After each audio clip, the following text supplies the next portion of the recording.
Let's get to the story of the day. In April 1996, I was sent to Thailand to support the yearly military exercise known as Cobra Gold. If I had to guess, I'd say about 2,000 US personnel from all military branches were also sent. Thailand was a lovely location to live. The people were welcoming, the cuisine was great, and there was so much to see and do. Unfortunately, the country's public health situation is a nightmare. Thailand has a tremendous number of sickness and germs. It was so terrible that the military's public health department recommended doxycycline as a prophylactic drug to everyone. I'm not really sure how I got the H. pylori germ.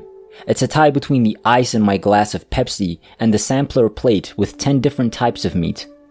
I'm not a gambler, but I'd bet $100 on the sampling platter from which I accidentally ate frog, snake, and dog flesh. To put it simply, dog meat tastes like a rough steak. I began to get symptoms at the end of my tour in June. "Does my neck look swollen to you?" I asked my friend Pick, who replied, "Hell yeah." I was exhausted at first. I was so tired that I drank Pepsi almost all day for the caffeine. This chronic weariness lingered for several weeks, until I returned from Thailand in late June 1996. Every week after I returned from Thailand, my problems worsened. I was having stabbing stomach pains, a continual searing ache in my throat, and I was passing this bizarre orange jelly stuff. I realize it's a lot of information. Malix was like coffee to me. I'd have the little Malix bottle in my back pocket like a flask of whiskey. I even drank it like Hennessy. I eventually began seeing the military doctor every 2 weeks for 3 months. He'd often tell me, "Your body's fighting something. Let us wait a bit longer to see what happens." Finally, he exclaimed, "Look, you'd best be in the emergency room the next time I see you." I stopped going after hearing the same speech. I guess his words finally reached me. As a result, I waited for a massive symptom, like an extraterrestrial, to emerge from my stomach. My symptoms became more acute over time. I started having respiratory problems, such as wheezing and nasal flaring. I recall gasping for oxygen in a college English session on the base. It seemed as if I were breathing through a straw. I looked around at my classmates to check whether they were having trouble breathing. After class, I went home, lay down on my bed, and promptly fell asleep. The following day, October 25th, was my happy birthday eve day, as my birthday was the following day, October 26th. That day, I remember feeling tired and wheezing. Why am I concentrating on inhaling and exhaling today? I wondered. I recall gripping my chest owing to breathing difficulties. I laid in bed, gripping my chest, and promptly passed out. I felt my body float from the bed as soon as I lay down. I didn't think much of it because my body still felt heavy, as if I weighed 210 pounds. My body turned around to a bird's eye view as I approached the bedroom ceiling. That's when I noticed my actual, unmoving body on the bed, holding its chest.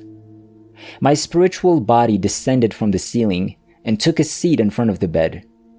The television was on the dresser behind me, and the volume was turned up high. Am I truly outside of my body? Please allow me to examine this television. I examined the vents on the side of the television. I put my ear to both side speakers and stood in front of the TV again to compare the sound levels. I was more interested in being in another realm than meeting heavenly people because I was a straight OG sinner who was drinking and partying. So I utilized my critical thinking and logical reasoning skills to determine whether or not this was true. What I did know at the time was that I was no longer in pain. After examining the television, I looked up to the ceiling and was astounded. The ceiling in the bedroom had collapsed.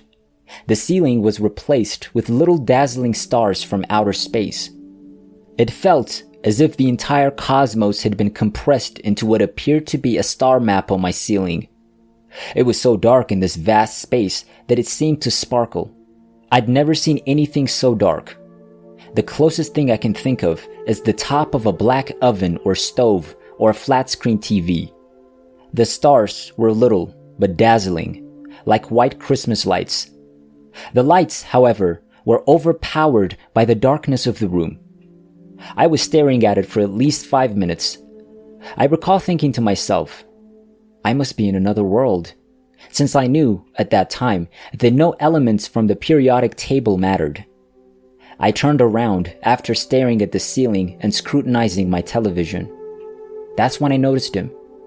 An angel about 7 to 12 feet tall stood in the corner of the room. He didn't gleam or glow like I expected, and he didn't have wings.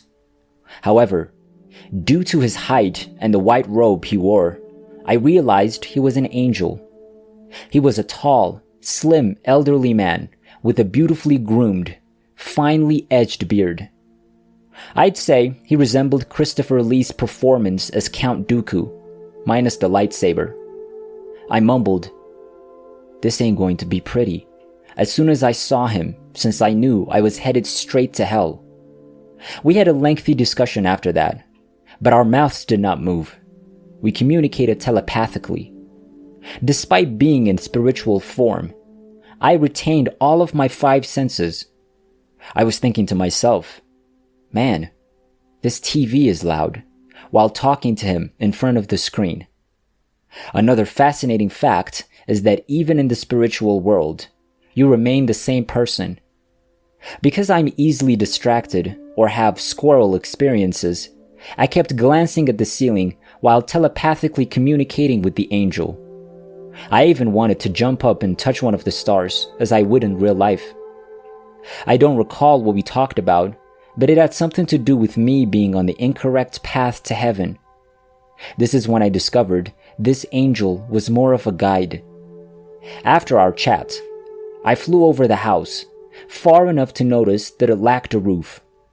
It appeared to be a toy house or a house from a movie set.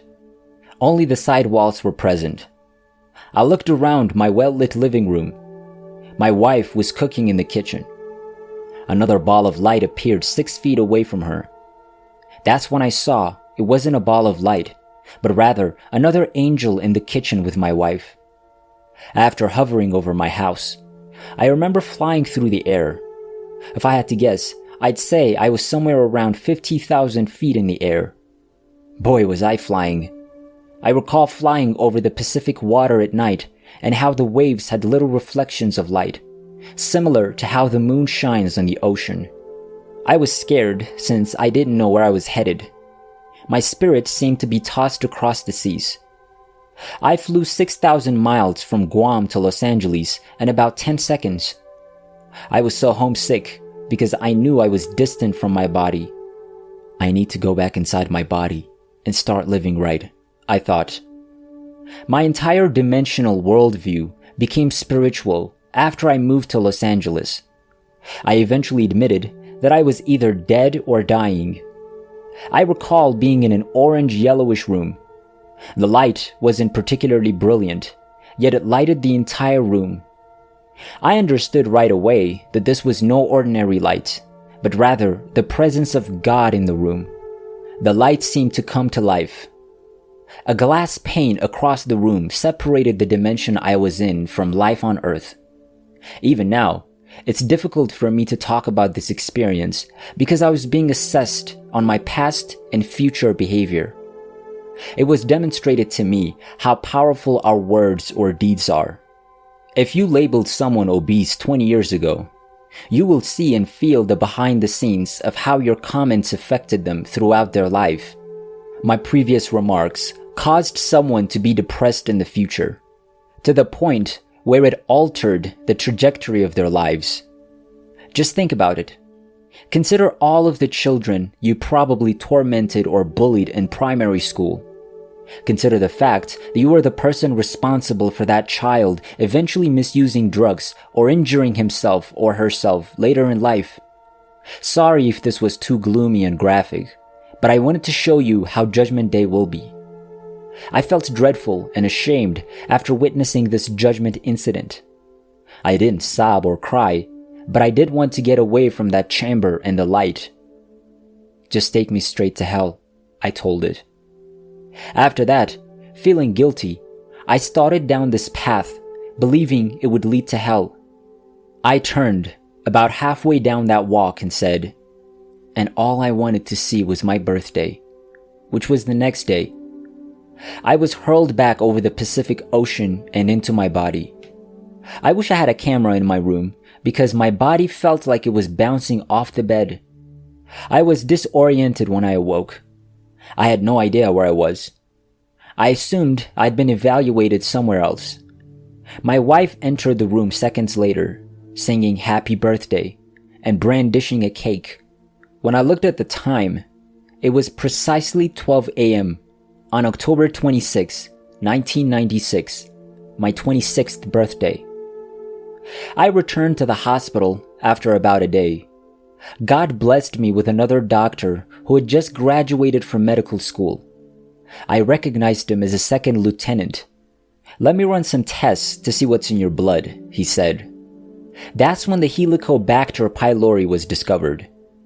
He gave me Tagamet and 3 months of antibiotics, and it took that long to get rid of it completely. Following my experience, I began attending church and reading the Bible.